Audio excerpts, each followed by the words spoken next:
The Government's response to Bishop James's report has been a long time coming, too long.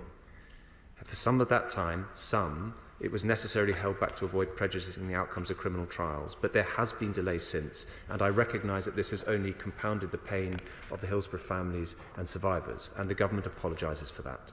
The Deputy Prime Minister has today signed what will be known as the Hillsborough Charter on behalf of the Government.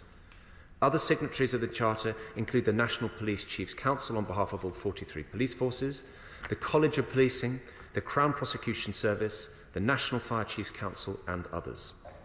We want this charter to become part of the culture of what it means to be a public servant in Britain. So the Deputy Prime Minister will be writing to all departments to ensure that everyone who works in government is aware of the Hillsborough Charter and what it means for the way that they work. A reference to the Charter will also be added to the central induction to the civil service for all new joiners. The Hillsborough Charter and indeed Bishop James's report have also been added to the curriculum for every recruit who joins the police. This charter will now be indeed embedded in our public life. I am aware that the Hillsborough law calls for a duty of candour on all public authorities.